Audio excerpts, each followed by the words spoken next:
April 30th, 2016. Is that okay?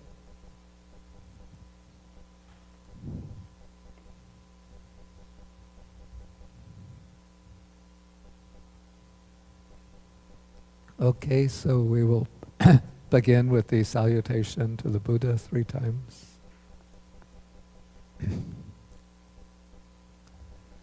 Namo tassa bhagavato arahato samma sambuddhassa.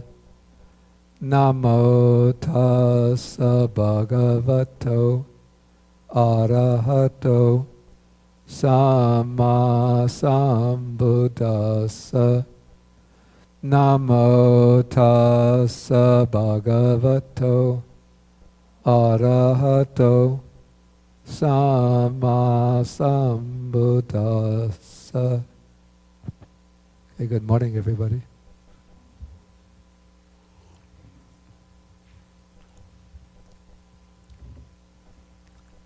Okay, so today we come to Sutta number 149 in the Majjhima Nikaya. This is called the Mahāsaḷāyatanika Sutta.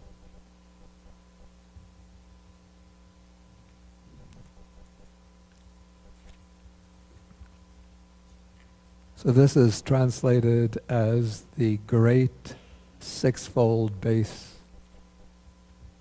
And usually the title Maha, great, is affixed to suttas which are unusually long.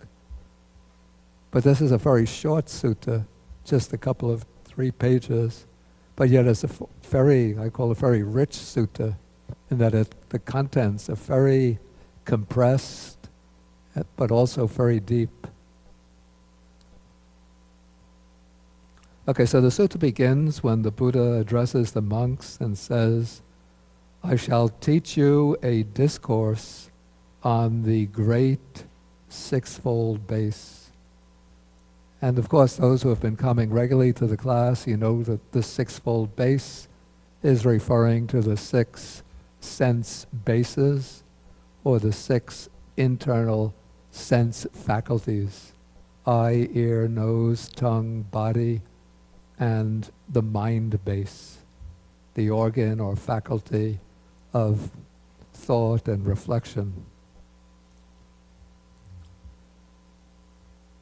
Okay, and so the sutta structurally, it's divided into 2 portions.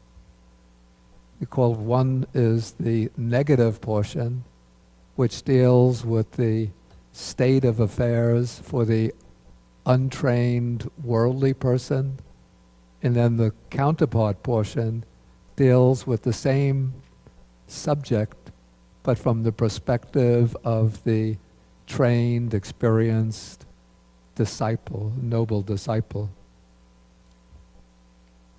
Okay, so the discourse begins with the Buddha says, when one does not know and see the I as it actually is, when one does not know and see forms as they actually are, when one does not know and see I consciousness as it actually is, when one does not know and see eye contact as it actually is, when one does not know and see as it actually is the feeling pleasant, painful, or neutral that arises with eye contact as condition, then one is, here it's translated, inflamed by lust for the eye, inflamed by lust for forms, inflamed by lust for eye consciousness, for eye contact,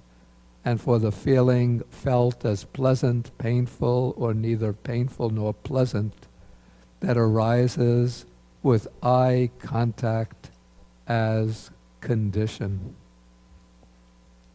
Okay, so here we have the series of events that begins based upon the I as the internal basis and visible forms as the external basis. Okay, so through the internal and on the basis of the I and forms, there arises I consciousness, which has the function of seeing forms through the I. The meeting of consciousness with the forms through the I is contact, and then in dependence upon contact, there arises a feeling. Okay, then it starts off when one does not know and see the I as it actually is. And so what is being indicated or suggested by this expression, when one does not know and see? What particular factor, which is often spoken about in the Buddha's discourses?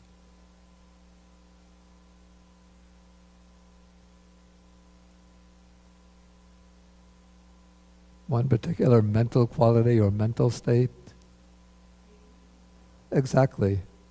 It's referring to avidya, ignorance. Okay, then there's when one does not know and see whatever it is as it actually is, then coming down. Then we have something which is translated when one is inflamed by lust. This is a little bit, I have to say, it's a little bit of a poetic embellishment on the part of the translator. I don't remember whether Yanamoli had it like that or whether I revised it since it goes back, 1985, maybe 1986, 87. But the Pali word is, it's simpler, it's just one Pali word.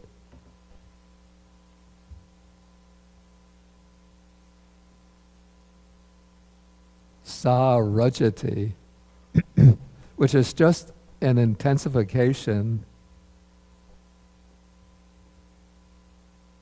of rajati, the verb from which we get raga. Raga is what is translated lust, passion, attachment. In the Pali, sa-rajati, I think it's probably in Sanskrit, it would probably be sun-rajati. Actually, probably sun-rajate.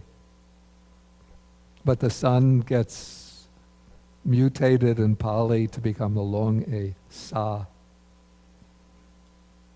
And so it could be more simply translated, but one becomes infatuated, impassioned, attached.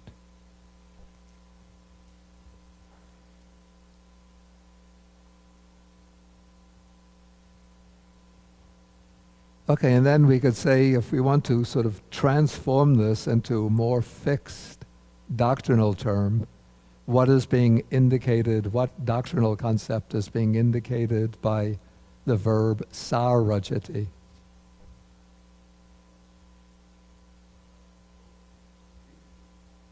I'm thinking of something, I mean, it's correct, but there's another word that I have in mind.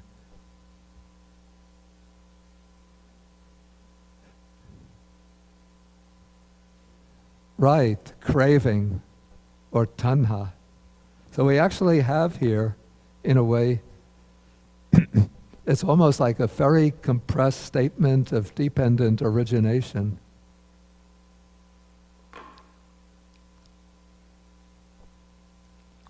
Where we have avidya expressed as not knowing and not seeing, giving rise to tanha, which is expressed as becoming, in my language, or maybe Venerable Yanamoli's language, becoming inflamed by lust. Okay, so this is how the attachment to the six sense bases arises, through not knowing and not seeing them as they really are.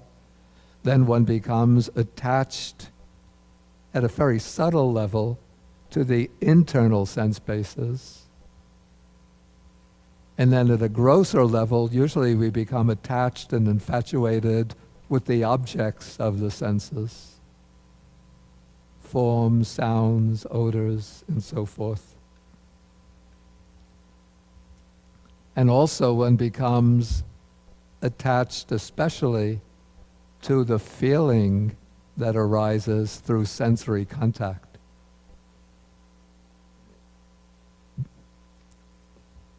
In fact, here I put avijja through tanha,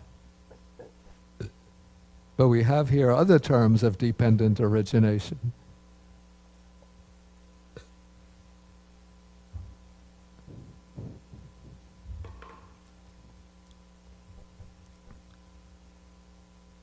So we have the six sense bases, contact,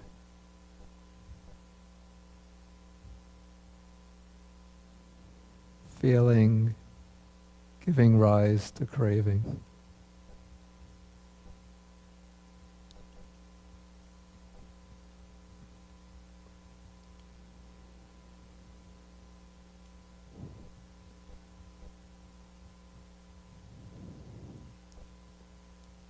Okay, now the text continues.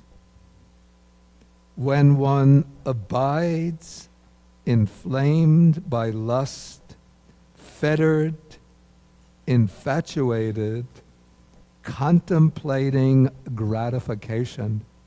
This is very important expression. The Pali is asada, is what I translate gratification. Literally, it means something closer to the sweet taste, the delightful taste.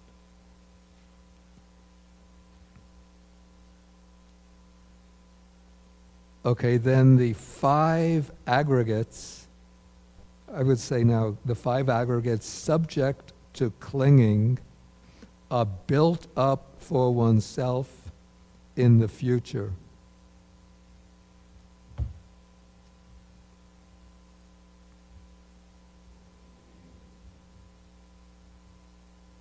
Okay, this is a rather subtle point. It's not so obvious. So, what is meant by the five aggregates that are built up for oneself in the future, it's not referring to the five aggregates that are present and visible right here and now in this life, but rather these are the five aggregates that will come into being at the beginning of the next existence. And so it is it's the ignorance working in conjunction with craving right now, attached to the six sense bases, the six sense objects, and everything else that arises. So this ignorance and craving working in conjunction are building up. As long as this bodily organism lasts, then the ignorance and craving have a very secure home in which to dwell. But when this body breaks up at death, then craving doesn't have a base on which to stand. It can't stand on this physical body any longer. But because there's that ignorance and craving still present through their engagement, involvement with the objects of the senses, they've been building up what I would call a force, a momentum, a potency, which when this body falls away, that force or momentum brings into being the next set of 5 aggregates, which constitutes the beginning of the next existence. And so this, according to the Buddha's teaching, this is what we call a rebirth. You know, people sometimes usually think, well, they say that Buddhism believes in reincarnation, and then they say, is it true that you will become a chicken? You can become a chicken or a dog in your next life. In a way, it's true, but it has to be expressed more subtly, otherwise it gives rise to misunderstanding. It's not that there is a self or a soul that reincarnates from life to life and it remains the same. Now it's in this body with this identity, then it passes on to the dog or a chicken or another human being. But rather, it's certain forces in this existence, the mental forces, sort of dwelling in the stream of consciousness that project or propel, maybe not project, but propel the stream of consciousness at death into a new existence or cause a new form of existence to arise. And that new form of existence will be constituted by the 5 aggregates. What are the 5 aggregates? Memory is getting a little... Okay, very good. So bodily form, feeling, perception, sometimes mental formations or volitional activities, and consciousness.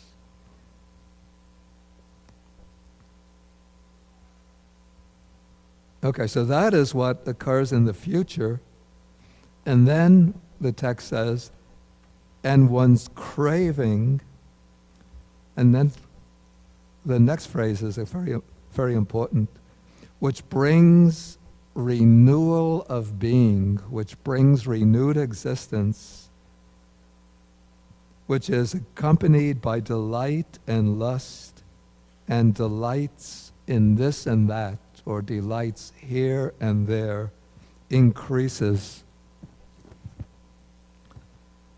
Okay, the phrasing here is exactly what we find in the formula of the 4 Noble Truths in other suttas, when the Buddha is explaining the second Noble Truth, the Noble Truth of dukkha, the Noble Truth of the origin or cause of dukkha. He says it's tanha pono bhavika nandi raga sahagata tatra tatrabi nandini. And you see that it says craving, which brings renewal of existence. You know, I often come across people who say that we want to be realistic Buddhists, 20th century or 21st century Buddhists. We don't take this rebirth business. We are just sticking to the 4 Noble Truths. But if you look at the 4 Noble Truths, you look at the second Noble Truth, it says, tanha pono bhavika.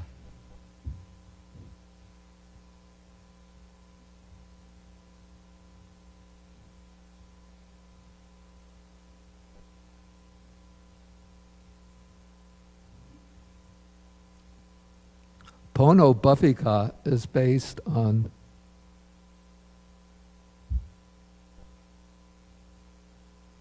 puna, which means again, and bhava, existence. So puna bhava is renewed existence, repeated existence. And then when you turn this into an adjective describing something else, it becomes pono bhavika. So it's that which leads to, or which brings repeated existence. And what brings repeated existence is tanha, or craving. And then it's accompanied by delight and lust. Actually, I say that these are two aspects of craving. So delight is the enjoyment one experiences when one gets what one wants. And then lust or desire, raga, is the desire to get what one does not have. And then this craving is described as delighting in this and that, or delighting here and there. Because the craving, it's never satisfied with what one gets, but it's always seeking delight in this and that. You could see it. You don't have to be a very profound philosopher to see this, or a profound psychologist. What's the latest model of the iPhone? They're up to 6 already? 6S.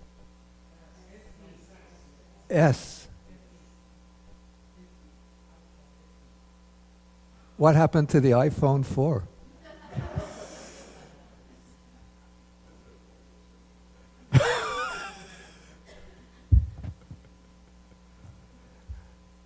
And where are the iPhone 3s?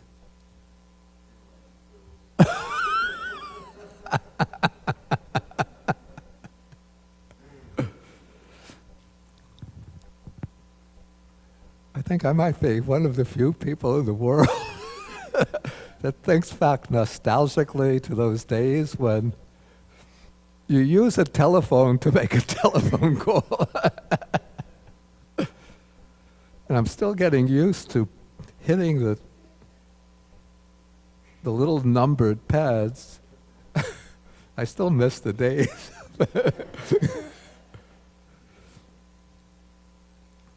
Because I went through like 20 years without almost not using a telephone at all. So I think at the time I went to Sri Lanka, we were still using the rotary phones. When I come back, the people have these little, the cell phones were already out. I'm just bringing this up, of course, to illustrate delighting in this and that. Would anybody like an iPhone 4? I think I have one in my...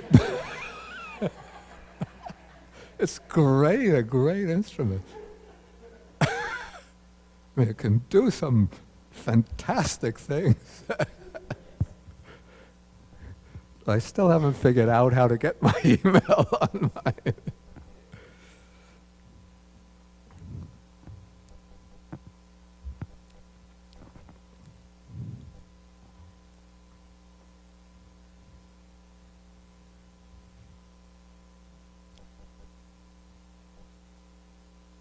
And is Madonna still popular?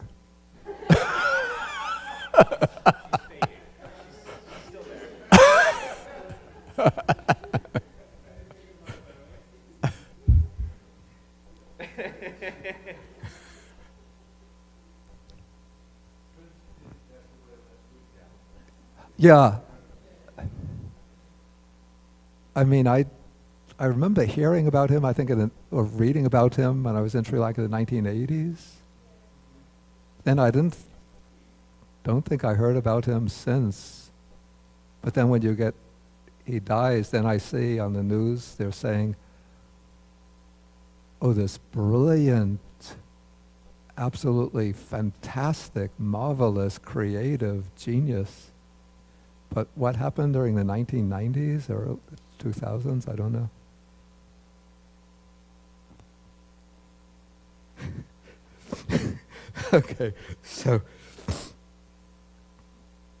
So the craving increases, and then one's bodily and mental troubles increase. One's bodily and mental torments increase. One's bodily and mental fevers. By bodily, this is really like the fever of desire, not bodily fevers like when you get the flu. And one experiences bodily and mental suffering. Okay, so this is showing, you could say that this is showing the adinava, or the danger or the drawbacks in craving that becomes attached to, to the I and to all of the things originating through the I. Okay, then the same pattern is repeated for the other 5 sense bases. Okay, now we come to the counterpart to that section. This is showing, the practice of the practitioner, the one who understands the Dhamma and is practicing accordingly. And this is particularly the practitioner of insight, of vipassana. Though the commentary says that it refers to the knowledge of insight or vipassana and the noble path, that is the world transcending path.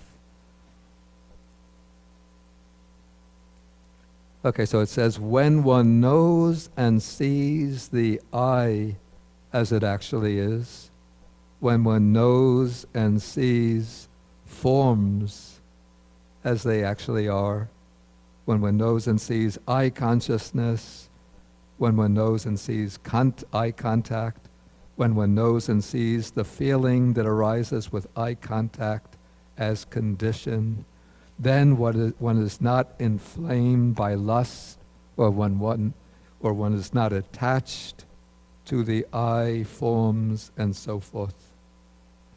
Okay, so when one knows and sees, this is indicating, you could say, panya, wisdom, prajna, or insight, vipassana, vidarshana. And then not becoming attached is a movement in the direction of viraga.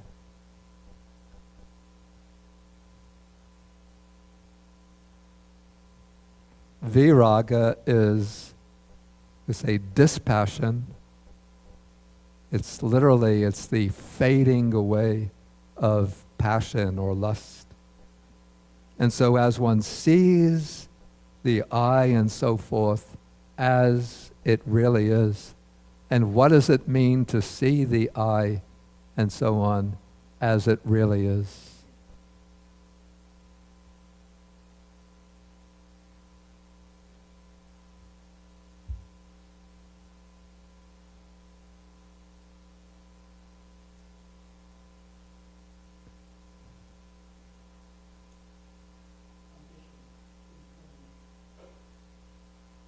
What else?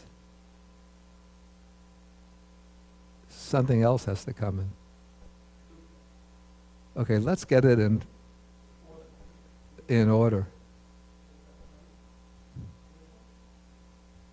No, I said, what does it, when one sees the I and so forth as it really is, what is one seeing about the I?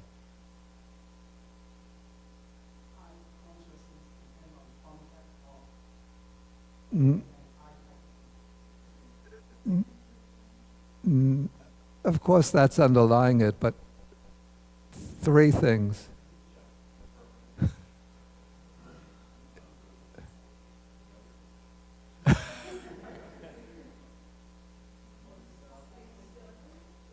Say it. Right. Anicca, dukkha, anatta.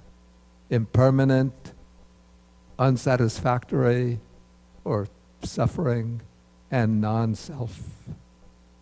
And so one is contemplating the I forms and so forth in terms of the 3 characteristics. And to contemplate in terms of the 3 characteristics, the usual way, the approach which is suitable for most people, is to begin with impermanence. Because dukkha, it's subtler, and anatta, or non-self, is the subtlest of all. And so when one is contemplating, actually to contemplate the impermanence of the I, it's rather difficult. But the sort of easiest access to impermanence, I would say, is through the sensations of the body. Since if one observes the body, say as one is sitting, one experiences sensations in the body, and then if one keeps on observing those sensations, one sees that they are always, constantly arising and passing away. And then as the mind, the concentration, as the concentration becomes stronger and the attention more sustained, better sustained, then one can see the impermanence at subtler and subtler levels till one could focus on any sensation, and one sees that that sensation is just constantly, there's no stable, persisting sensation there, but just a constant arising of new sensations. And then if one spreads the awareness globally over the body, then the body itself becomes a mass of sensations, always arising and passing.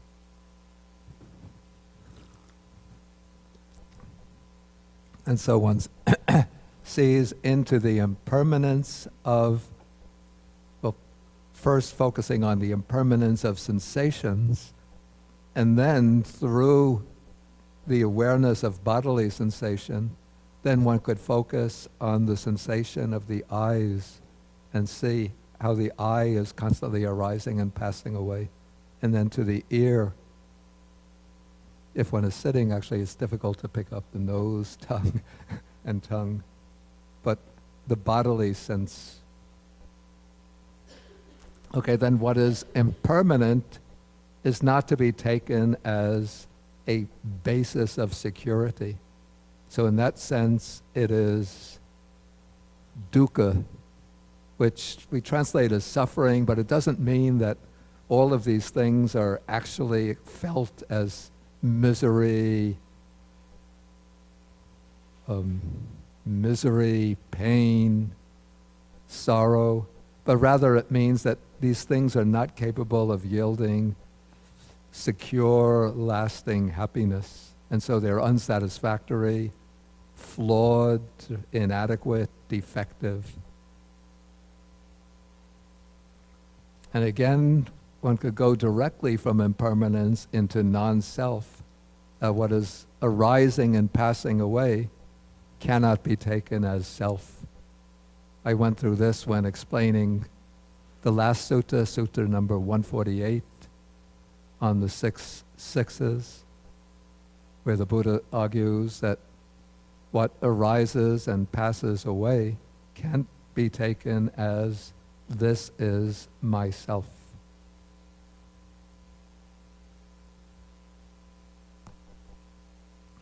Okay, so this is seeing all of these domains of sensory experience as they actually are. That is impermanent, dukkha, non-self. Okay, and as one is seeing them as they are, then this attachment to them begins to fade away. And so the flames of lust are starting to subside. Actually, lust is maybe not such a good word here. It's more the flames of attachment are starting to subside, or the attachment is starting to become weaker, debilitated.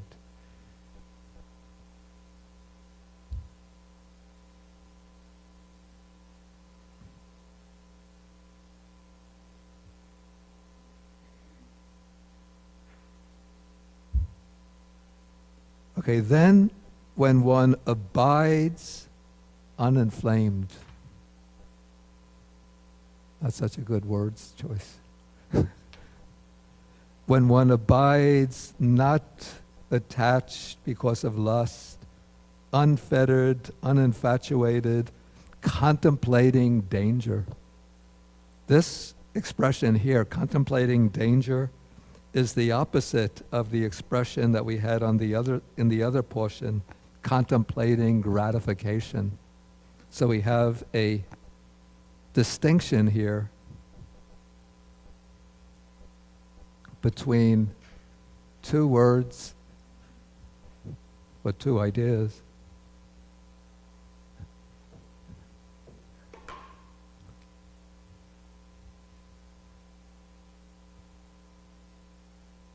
Asada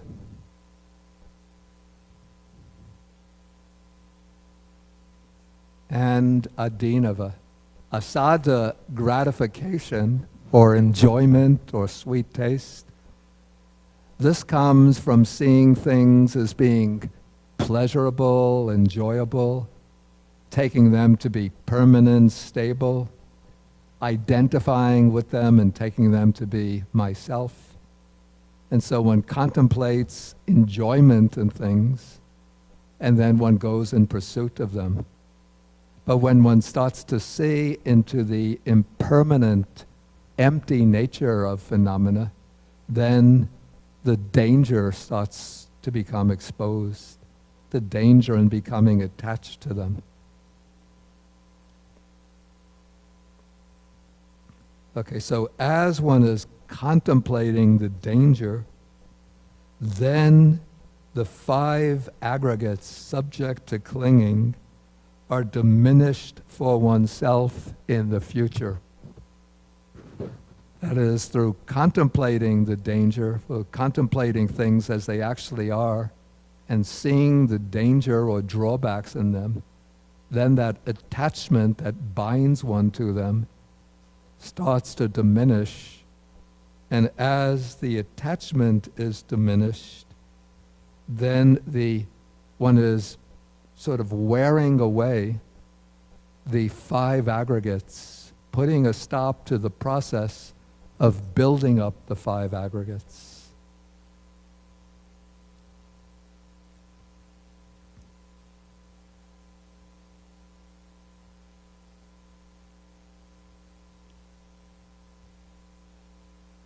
Okay, and then one's craving, again, which brings renewal of being, is then abandoned.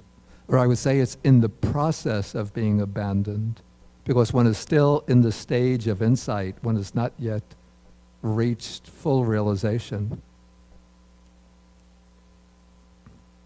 But through the contemplation of danger, when one sees the impermanence, unsatisfactory nature of things, then craving is not able to get a grip on them, because one doesn't want to grip things that are seen as being like, maybe like burning coals. And so that craving starts to diminish. And then one's bodily and mental troubles are abandoned. One's bodily and mental torments are abandoned. One's bodily and mental fevers are abandoned. And one experiences bodily and mental pleasure.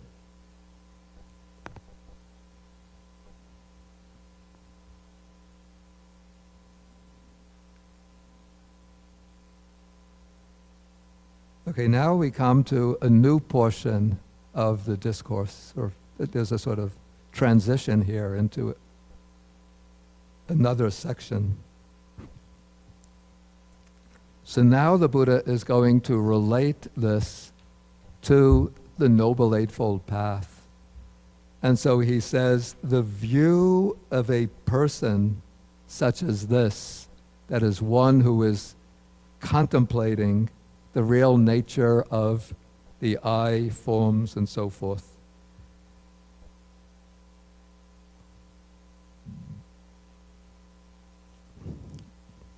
So the view of a person such as this is right view. And I think this passage is interesting. Well, let me just go through the whole passage, then I'll come back to it. Okay, the view of a person like this is right view.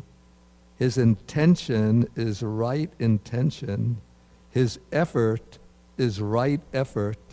His mindfulness is right mindfulness. His concentration is right concentration.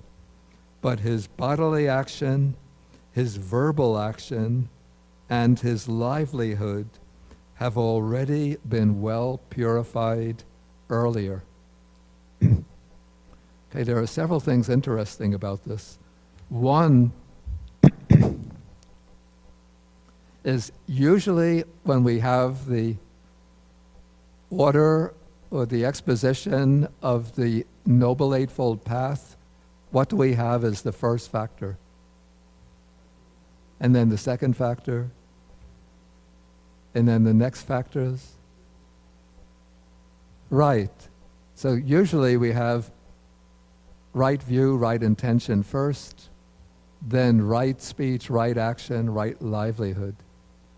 Okay, but now the Buddha is speaking about those three factors, speech, action, livelihood, as having been purified earlier. And this right view, then, is not the view that comes at the beginning of the path, which we could say is the,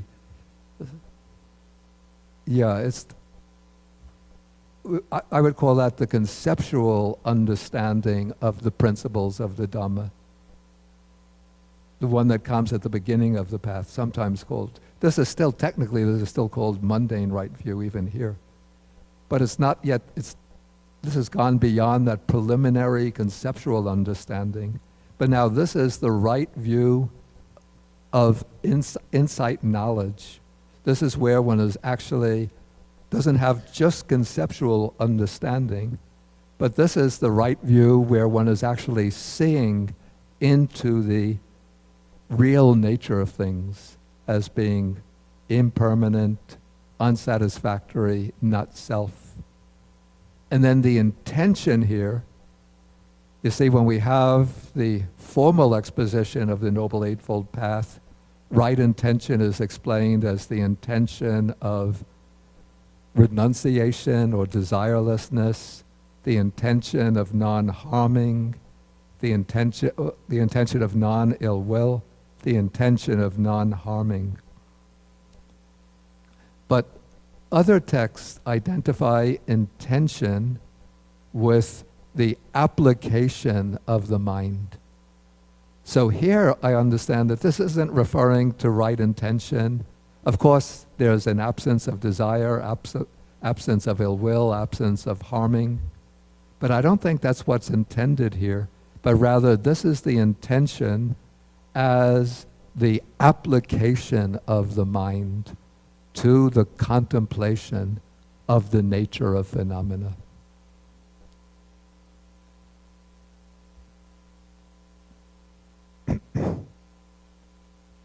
Okay, then we have right effort. This will be the energy involved in undertaking that contemplation. And then we have the mindfulness, which is right mindfulness. And where in how would we situate this right mindfulness in relation to the four foundations of mindfulness? Where would we put it?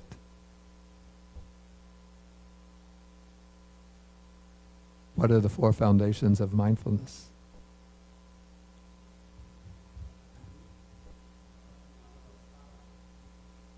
What's after? Yeah. Yeah.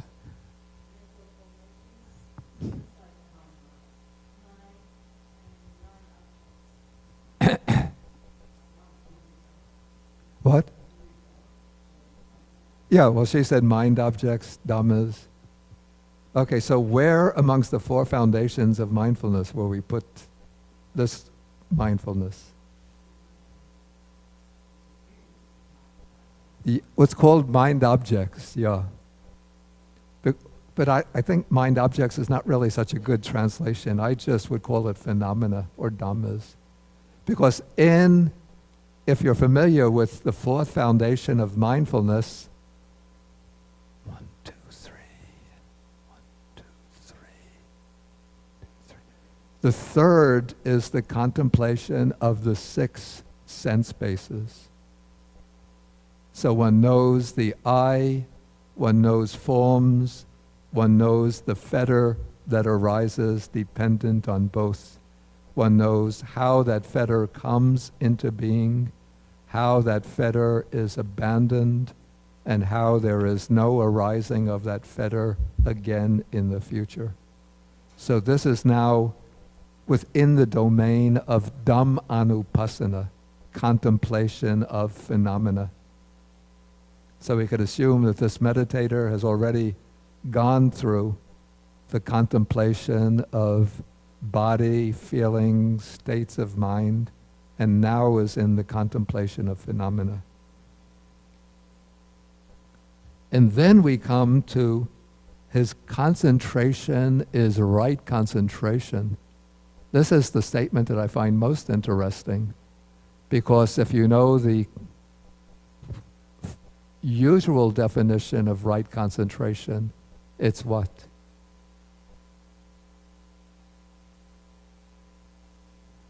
Can't hear. Right, it's usually defined as the 4 jhanas. And so there are some people who pick up that fixed definition, right concentration, the 4 jhanas, and then they say, that shows to practice the Noble Eightfold Path, you have to achieve the 4 jhanas, or at least the first jhana. But here we have right concentration as the concentration that occurs through contemplation of the 6 sense bases. So this is the right concentration, not as the samatha samadhi, but as the vipassana samadhi, the concentration that accompanies insight contemplation.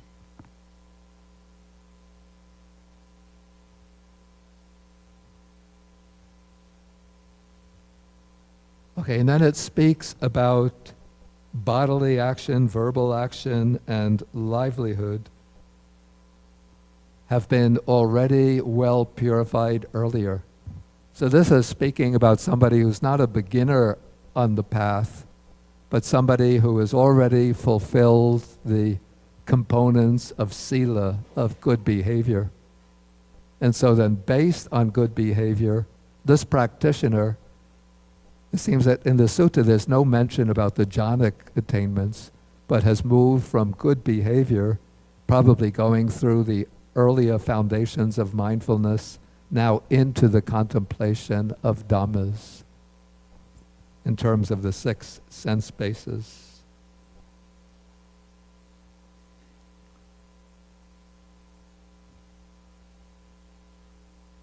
Okay, then the text says, thus this Noble Eightfold Path comes to fulfillment in him by development. Okay, so we have the preliminary purification of speech, action, livelihood, and now we have all the other 5 factors. Those are the constant factors present in the contemplative part of the path. All operative together. And so we have the Noble Eightfold Path is now coming to fulfillment by development. And then while he's developing the Noble Eightfold Path, then the 4 foundations of mindfulness come to fulfillment by development. The 4 right kinds of striving, or the 4 right efforts, come to fulfillment by development. Everybody knows what the 4 right efforts are?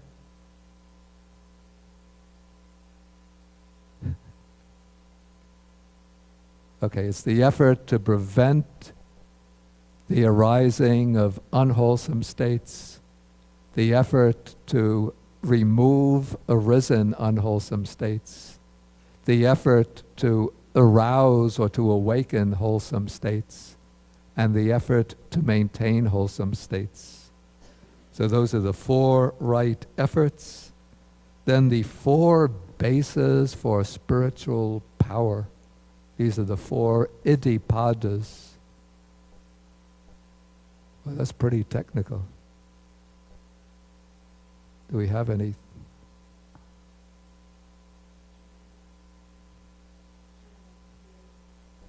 Go on, you're doing good.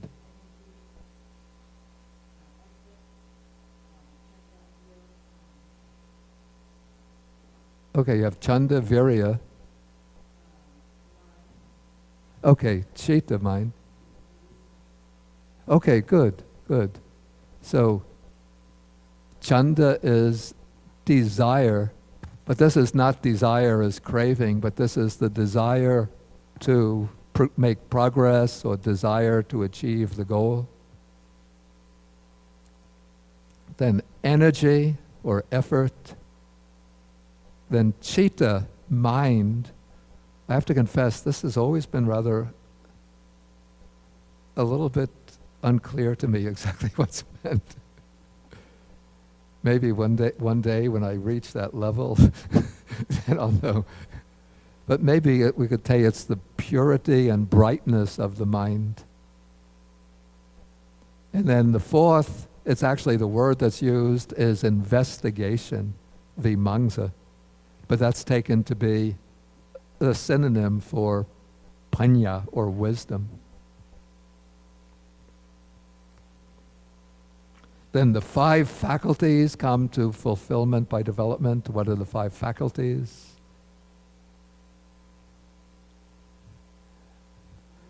Fellows, we're almost at the end of the Majjhima Nikaya. Maybe we have to go back and go through it again. You've been answering too often. Okay, you can. Yeah. Okay, good. Faith, energy, mindfulness, concentration, and wisdom. Those are the 5 spiritual faculties. Then what are the 5 powers? That's a tricky one.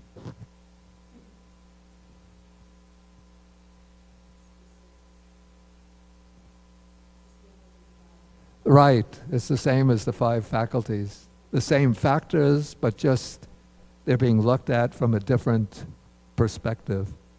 The 5 faculties, we could say that they're called faculties because they exercise dominance in a particular role.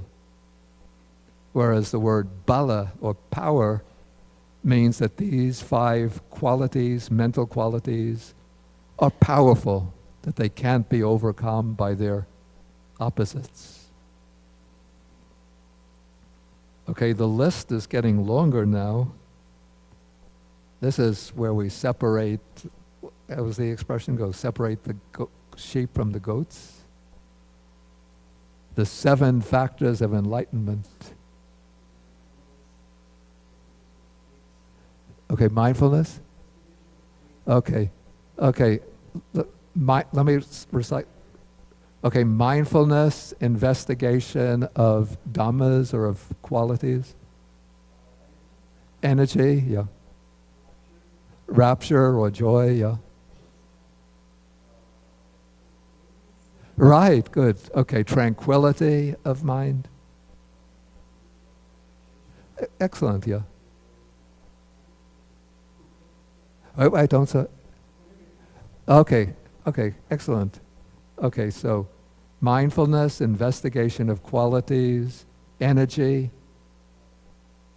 rapture or joy, tranquility, concentration, and equanimity.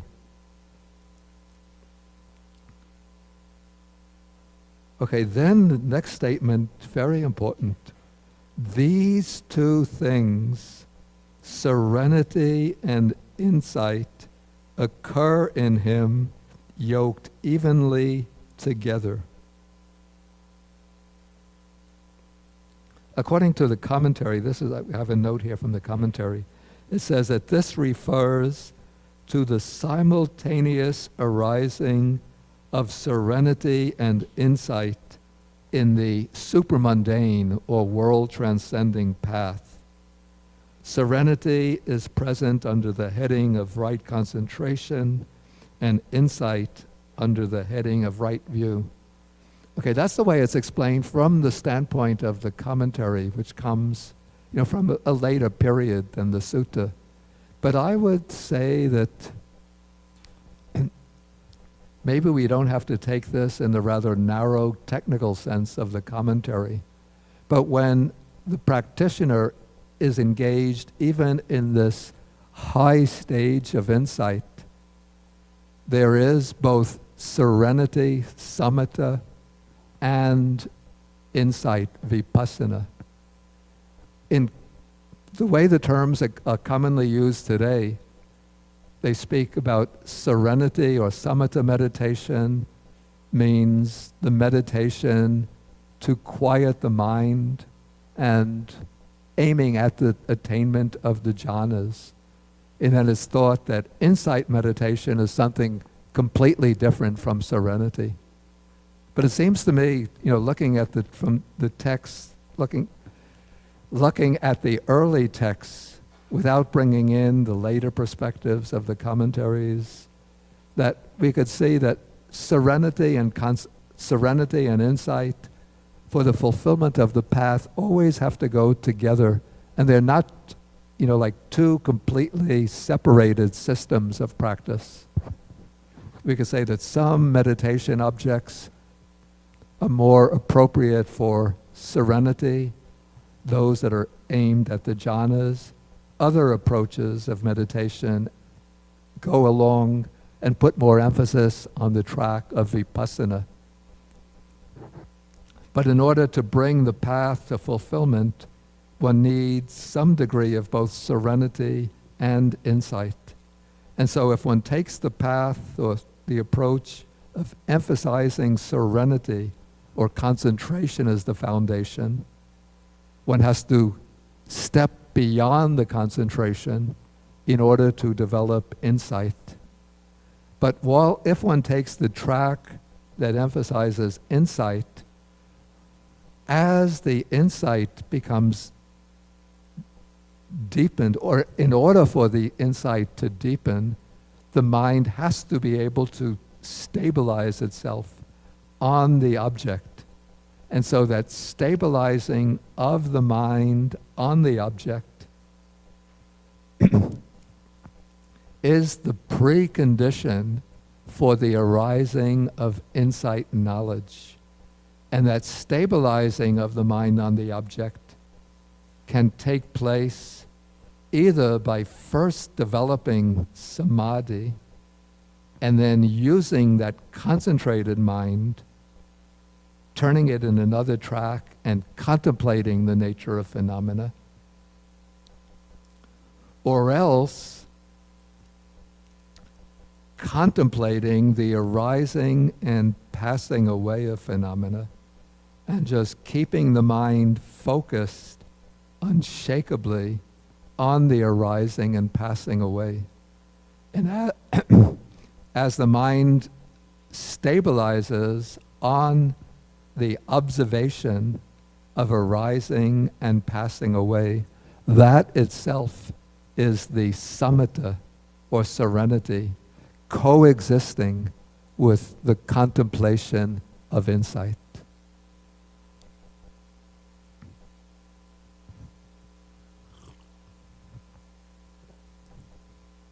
In fact, in the Burmese tradition,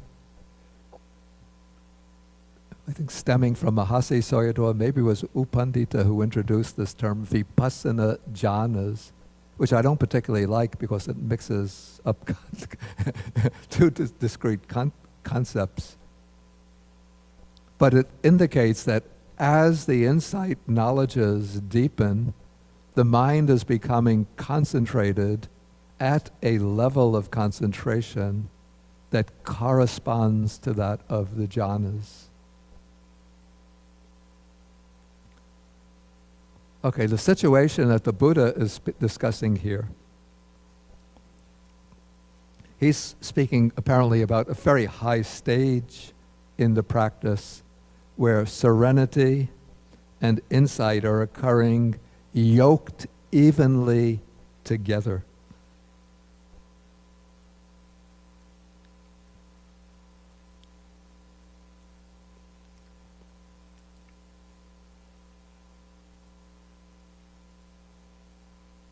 Okay, now what comes next, I would now put a new paragraph break here.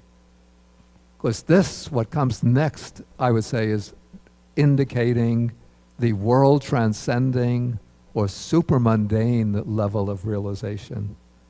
So now it says, he fully understands by direct knowledge those things that should be fully understood by direct knowledge.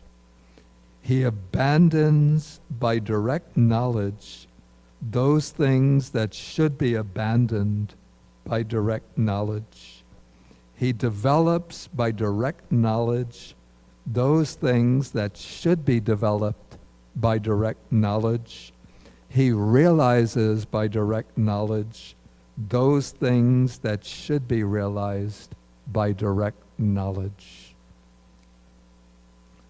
This statement, if you're familiar with the full first discourse of the Buddha, the turning of the wheel of the Dharma, in the first discourse, the Buddha doesn't just explain the Four Noble Truths. That's only the first part or second part of the sutta. But in the next part, he speaks about the functions or tasks that correspond to each of the Four Noble Truths.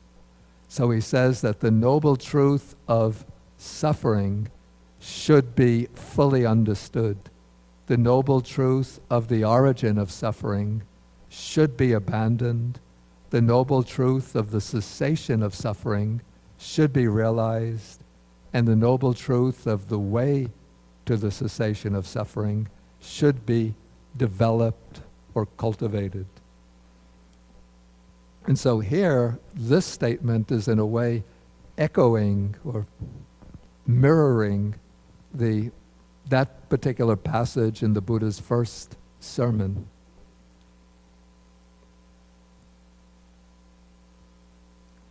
Okay, and now, after making that brief statement, now he's going to fill in and explain what are these things that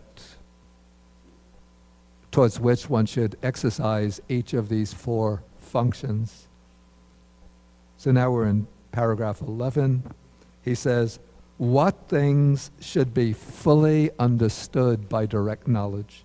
And let me give the Pali here.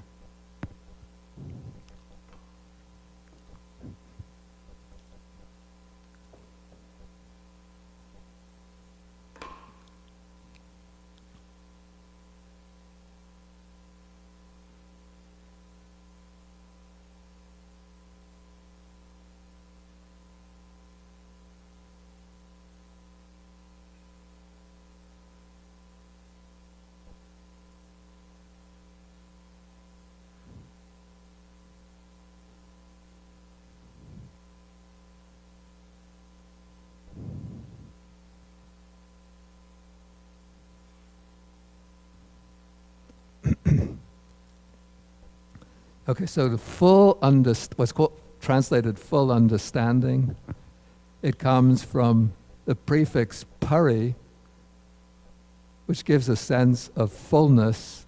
Then nyaya is from the verbal root nya, which means to know. So we get the verb janati, one knows. And here, this is called future passive participle.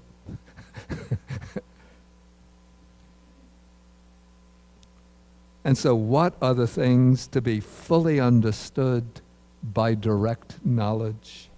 And so the answer to that is the 5 aggregates which are bound up with clinging, subject to clinging. Then he just enumerates them. The material form, a physical form aggregate, the feeling aggregate, the perception aggregate, the mental formations, or this is sankhara khandha, the volitional activities, and the consciousness aggregate. Okay, what are the things that should be abandoned by direct knowledge? In the second noble truth, the Buddha keeps it simple, and he just says craving, tanha. But here, I think because he's going to a deeper level.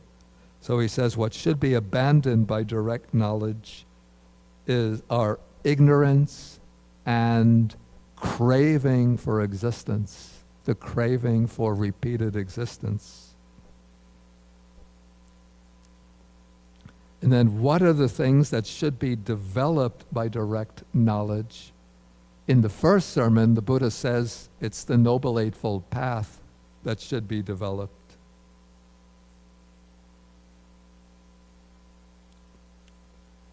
But here, because the Buddha is apparently speaking to advanced practitioners, so they don't need the earlier stages of the path, so he just says serenity and insight.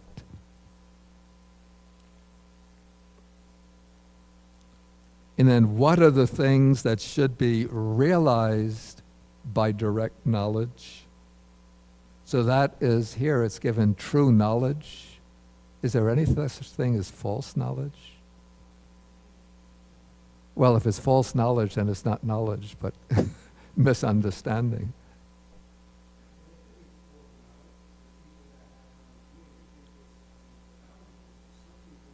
Yeah, I would call that misunderstanding or the conceit of knowledge. But this is the simple Pali word is vijja. So we have true knowledge. Now I would prefer to use maybe clear knowledge or complete knowledge. Vijja.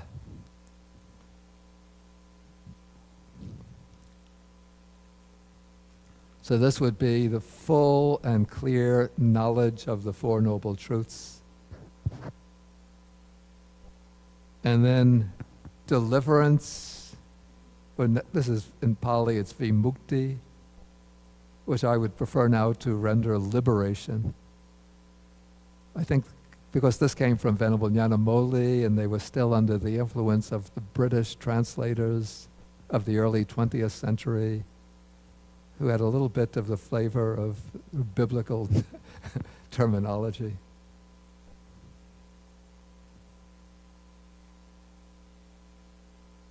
Okay, so clear knowledge and liberation, these are the things that should be realized by direct knowledge.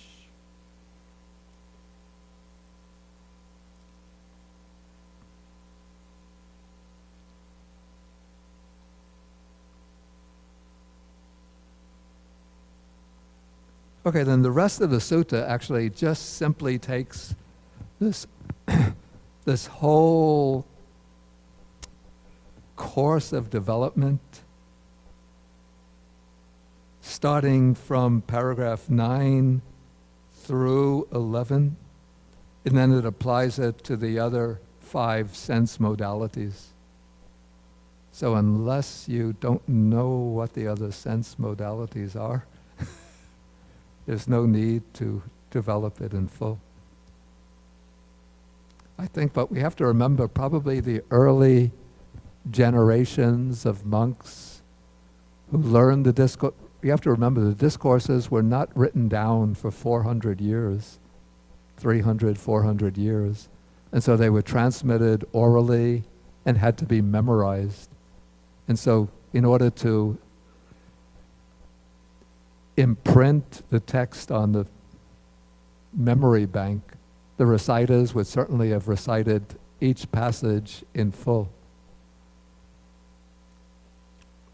But now with the invention of the printing press, we've gotten lazy. But if you want to really develop your mindfulness, you could recite the whole thing, going through each sense space. Okay, maybe we have some time for questions now. Ravi, did you have your hand up?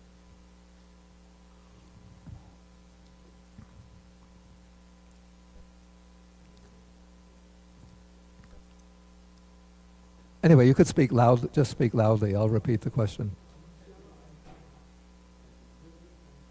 Yeah.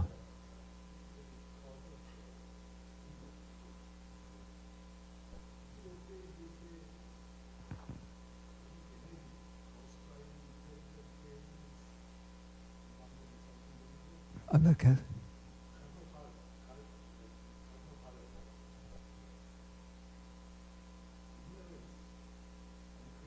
Yeah.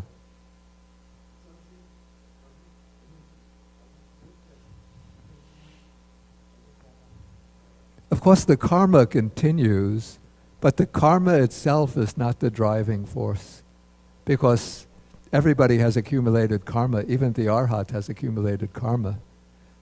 But the arhat eliminates craving and ignorance, and so then the karmic energy, whatever remains, the karmic energy that's due to ripen in that life will continue to ripen. But with the passing away, because ignorance and craving are eliminated, then there's no further opportunity for the karma to ripen. Oh, I see. I would say what goes from life to life is the stream of consciousness. And the karmic energy, you could say, is embedded within that stream of consciousness.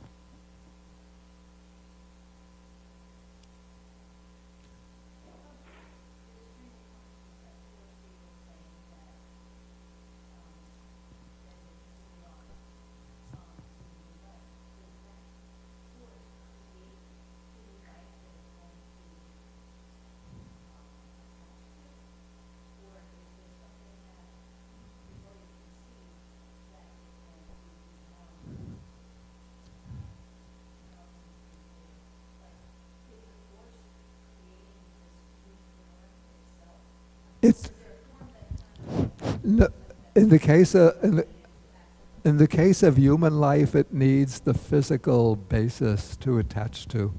It's not that the stream of consciousness can create an embryo, just out of thin air. It needs a fertilized ovum to connect to.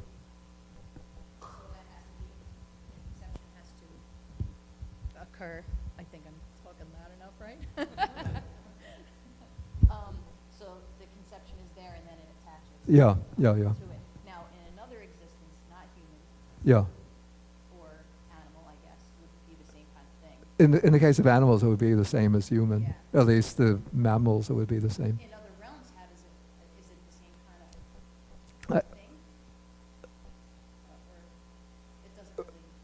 Yeah, I understand what you mean. In the case of certain other realms of existence, like the heavenly realms, probably the hell realms, the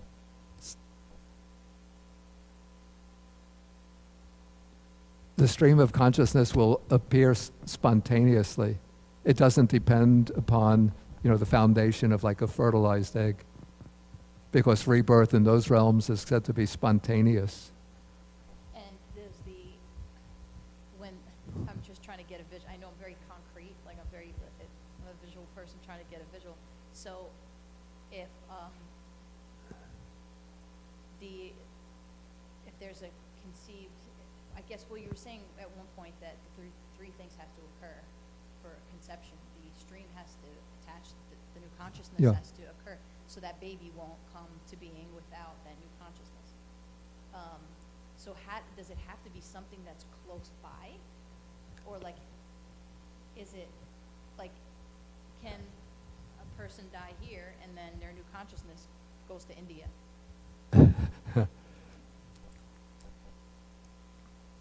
Of course, this is something I don't have firsthand experience with. But I'm like... no, I understand the question.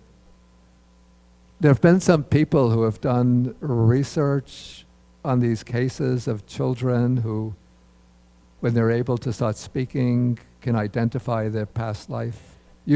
But in these cases, it's usually what has happened is that the person in the past life died prematurely, usually in an accident.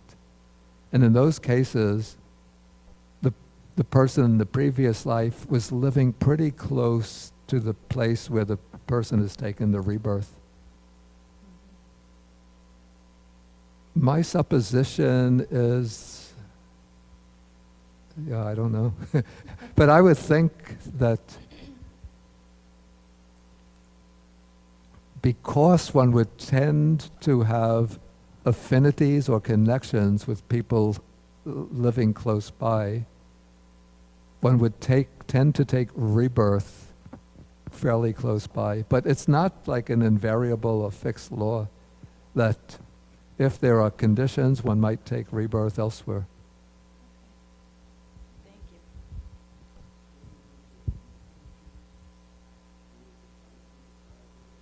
Yeah.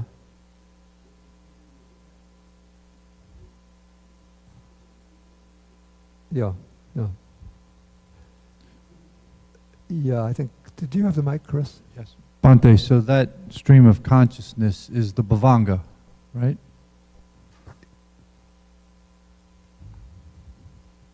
This gets into rather technical areas. Okay, let's just, to keep it simple, we'll say that's the bhavanga. But the bhavanga is an abhidhammic term. Like in the sutta, one doesn't find the word bhavanga, but there's an expression in some suttas, vijnana sota, which actually means sota is a stream and vijnana is consciousness. So it has the expression stream of consciousness. Okay, Alvina and Kim.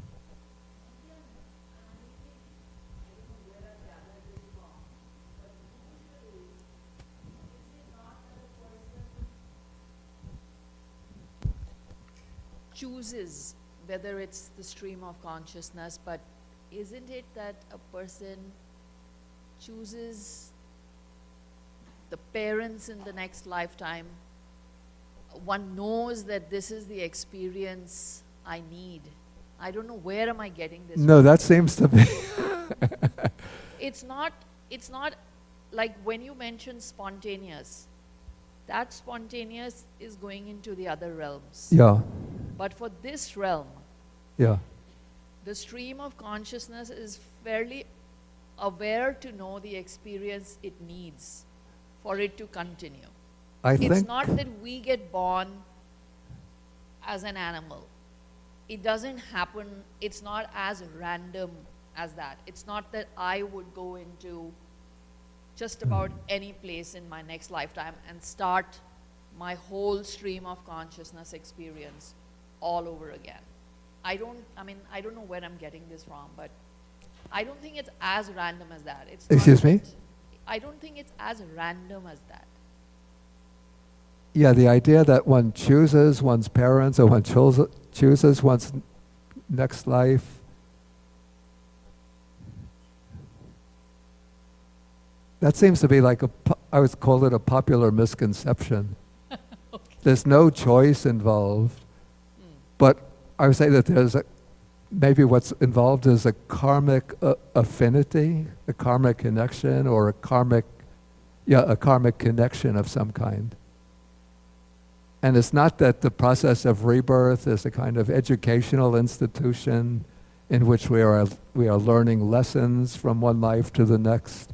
Of course we can, but not necessarily. So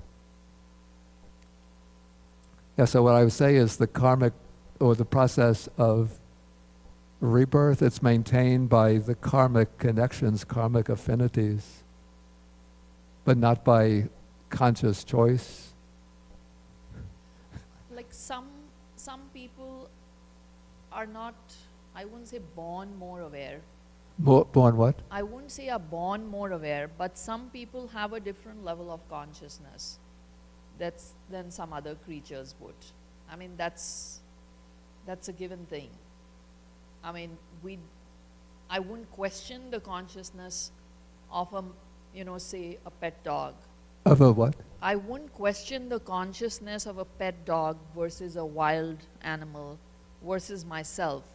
But there is a different level of consciousness available at different levels. So Oh yeah, I mean there are very vast gradations of consciousness among between living beings of different types. I mean, ranging from the consciousness of a mosquito to and other insects, frogs, all the ways to the consciousness of highly spiritually accomplished human beings. And even amongst human beings, there's vast differences in the capacities, potentials of consciousness.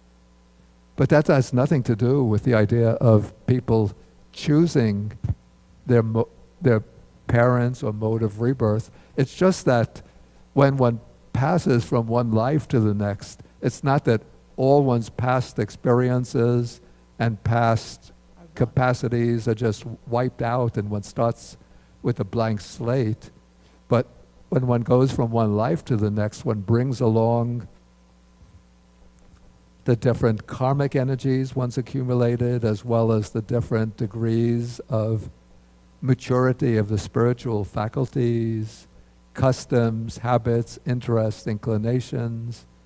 All of this is carried along from one life to the next. But you don't believe that there is any order to where a person is born or what their next life is based on your current life?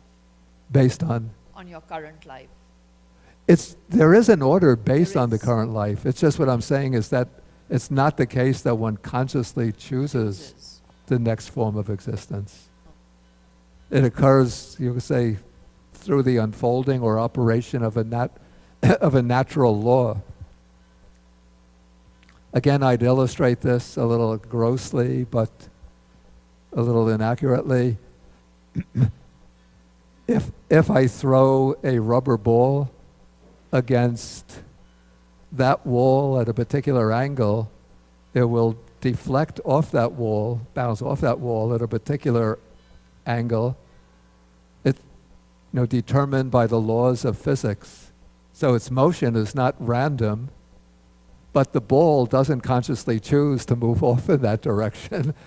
But because I throw it with a certain force at a certain angle, it will deflect at a corresponding angle.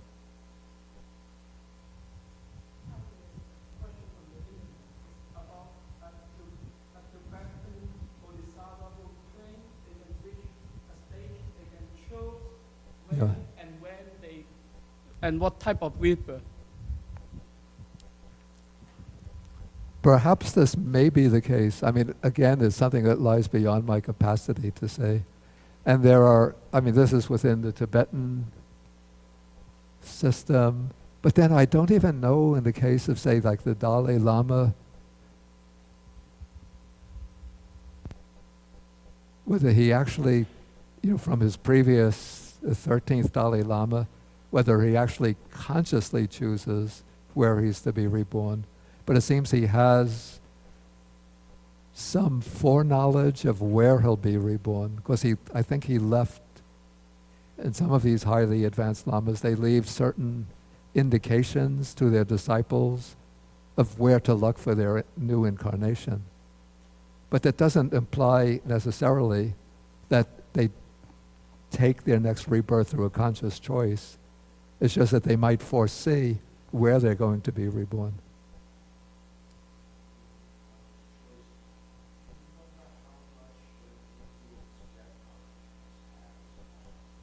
Okay. How much of an influence death consciousness has on the next rebirth? Okay, this is somewhat of a big topic, but just to deal with it concisely. Okay, first in Abhidhammic terms, what is called death consciousness is the very last moment of consciousness, at the very end of the life. And that final death consciousness has no influence at all on the next life. That death consciousness, I call this the sign-off of the end of this life. And I compare it to at the end of a movie where, the words come up at the end. The words the end, the screen that says the end, it's not part of the movie, not part of the story. Okay, what has the influence on the next life is not the final death consciousness, but the final process before death, which precedes the actual death consciousness. You see, there's the final process, And that is a karmically active type of consciousness. And when that is finished, then comes the death consciousness, which just says over. Okay, so that death, that final process generates the rebirth into the next existence. But the final death process generally will repeat a karma which has been habitually performed through one's life. So it's a kind of echoes a habitual karma in the course of this life, or else it will echo some exceptional, very powerful karma, either good or bad, that was done in the course of that life. So it's not, so easy to think, okay, I'll take it, take it easy, out on the town.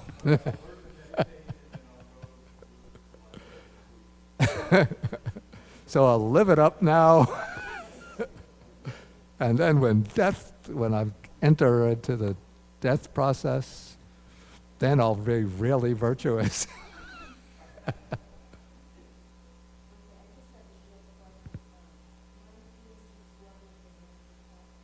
Yeah.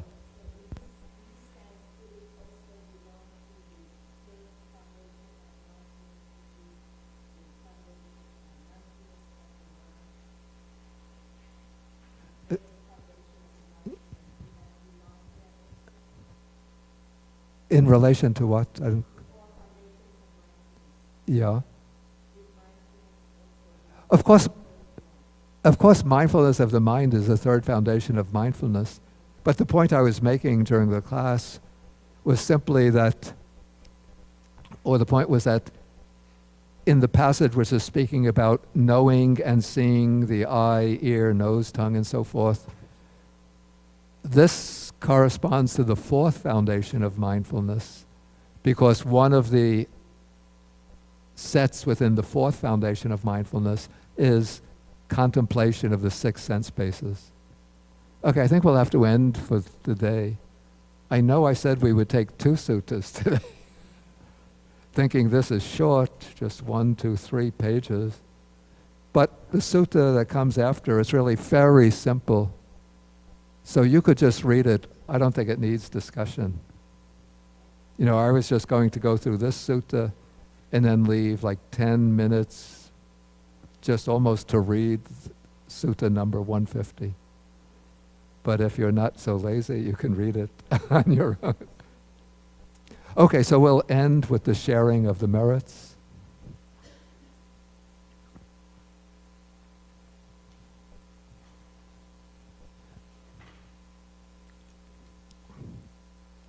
And then we have the class next week. That's May 7th. And next week, shall I aim to take Sutta 151 and 52? Well, what I could do, I could say, like I said last week, we'll aim to take 151 and 152. If we don't complete it, then we'll do 151 and then 152 the following week. Okay, so let us share the merits. Akasata chabumata deva naga mahidika punyantang anumoditva chirang rakantu sasanang. Akasata chabumata deva naga mahidika punyantang anumoditva chirang rakantu desanang. Akasata chabumata deva naga mahidika punyantang anumoditva chirang rakantu mang parang. Etavatacham hehi sampadang punya sampadang sabbe devanumodantu sabba sampati siddhya. Etavatacham hehi sampadang punya sampadang sabbe bhutanumodantu sabba sampati siddhya. Etavatacham hehi sampadang punya sampadang sabbe satanumodantu. sabba sampati siddhya bhavagopadaya avici hetato etantare satakayupapanna rupya rupicha sanya sanyino dukkha pamuchantu pusantu nibuting.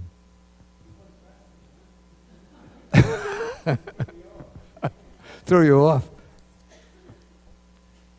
Yeah, I know about that. Yeah, so after class, we'll have a short discussion, question and answer, and I have a little special task. I like a few people to stay for that, not to clean up Taishu Hall, but to put labels on our Buddhist Global Relief brochures. So if we can get some team of volunteers that can go much more quickly. I think Sandy has been doing it all alone. Well, with her husband helping, and it goes rather slowly, but if we can get like 10 or 20 people, with 20 people it'll be a cinch.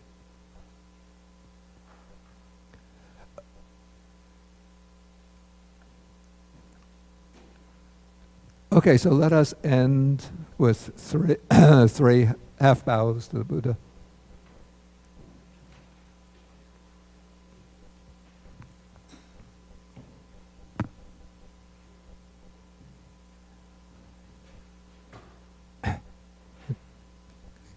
Okay, 1, 2, 3.